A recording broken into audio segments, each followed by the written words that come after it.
안녕하세요, 다빈치입니다. 이번에는 데이비드 보더니스의 일렉트릭 유니버스의 서문에 해당하는 11페이지부터 15페이지를 낭독해 보겠습니다. 번역의 김명남, 출판의 생각의 나무입니다. 전기가 사라진다면. 내 아버지가 어린아이였던 그 옛날, 제1차 세계대전이 일어나기 전 폴란드의 시골 마을에서는 정전이 별달리 중요한 사건은 아니었을 것이다.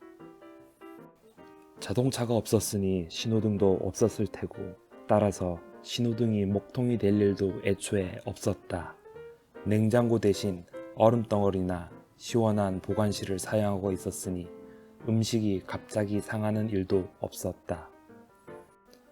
몇 안 되는 부잣집에서나 집안의 발전기가 멈추는 바람에 전기불이 나갔을 것이고, 마을을 가로지르는 단 하나의 전보선이 그만 작동을 못하게 되었을 수도 있겠다.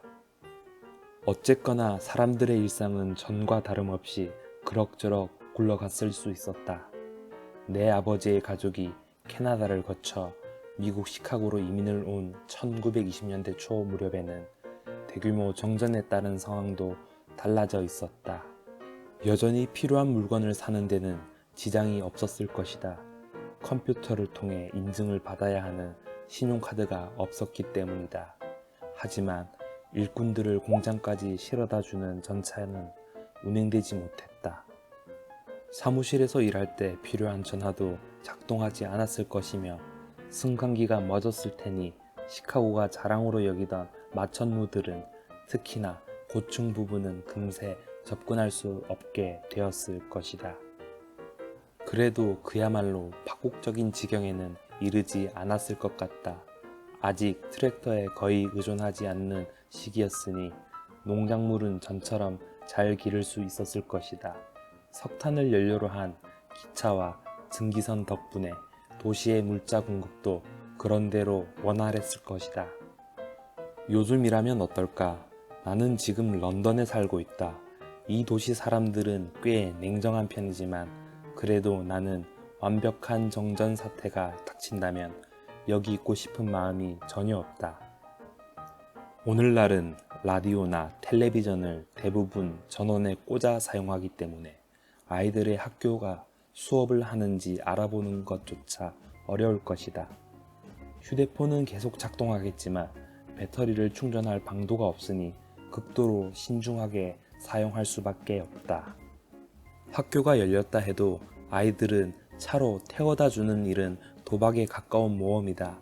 요즘의 주유소들은 지하 저장고를 사용하기 때문에 정전이 끝나기 전까지는 전기 펌프를 가동하여 지하에서 연료를 퍼올릴 수가 없다. 도시의 그 누구에게도 연료를 팔 수 없는 것이다. 신용카드를 사용하지 못하니 장 보는 것마저 어려우며 현금 자동 인출기들이 전기로 작동하는 컴퓨터에 의존하고 있으니 돈을 더 찾아두는 것도 불가능하다. 일주일도 못 되어 도시는 완전히 붕괴할 것이다. 전화가 되지 않고 라디오의 전지도 곧 떨어질 테니 경찰서마저 고립된다. 구급차를 호출할 도리도 없다. 그들의 라디오와 전화도 불통일 것이기 때문이다. 몇몇 사람들은 걸어서라도 병원까지 가겠지만 그곳에도 제대로 돌아가는 건 별로 없다. X선 촬영도 안 되고 냉장 보관된 백신이나 혈액도 없다. 환기도 안 되고 불도 켜지지 않을 것이다. 도시를 벗어나려 공항으로 가보았자 수가 없다. 예비용 발전기가 작동하지 않으면 공항 레이더가 돌아가지 않고 수동 조작으로 비행기를 띄우려 해도 지하 저장고에 있는 연료를 끌어올릴 방법이 없기 때문이다. 정전이 퍼져나가면 전국의 항구들도 폐쇄되게 된다. 전기가 없으면 항구에 쌓인 거대한 컨테이너들을 옮기는 크레인을 작동할 수 없는 데다가 업무에 필요한 전자장부를 확인할 길도 없기 때문이다. 군대가 나서서 연료 운반을 감독하려 하겠지만 자신들의 이동에 필요한 연료도 모자라는 판이니 그리 잘 되지는 않을 것이다. 정전이 세계적 규모로 일어나면 고립 상황은 한층 심각해진다. 인터넷과 이메일은 곧바로 무용지물이 된다. 다음에는 전화선이 먹통이 되고 마지막으로 텔레비전과 라디오 방송이 멈춘다. 아시아의 인구 밀도가 높은 도시들에서부터 굶주림이 시작될 가능성이 크다. 식품 저장소에 에어컨이 가동되지 않기 때문이다. 완벽한 정전 사태가 일어난 뒤 몇 주만 지나도 온 세계 대부분의 도시와 교회는 사람이 살 수 없는 곳이 된다. 음식과 연료를 둘러싼 절박한 싸움이 벌어지고 60억이 넘는 세계 인구 중 살아남는 행운아는 몇 되지 않을 것이다.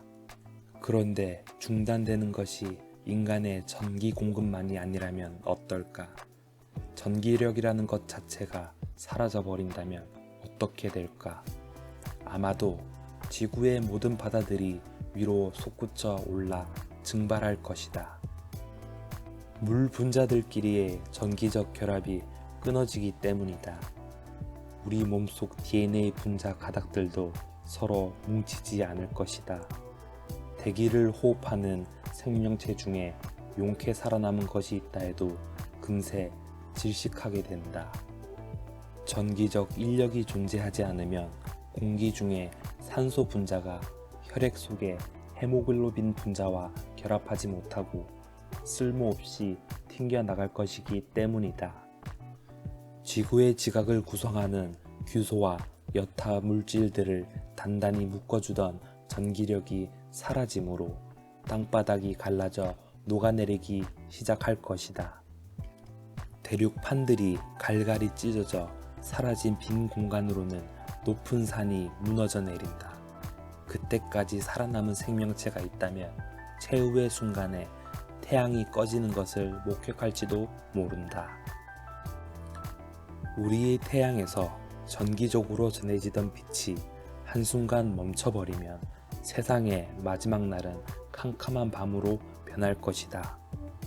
이런 일들이 어째서 실제로 일어나지 않는가?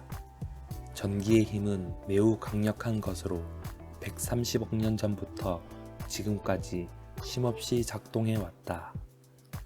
그렇지만 바위와 별과 원자들 속 깊숙이 몸을 숨긴 채 비밀스럽게 움직여 왔다.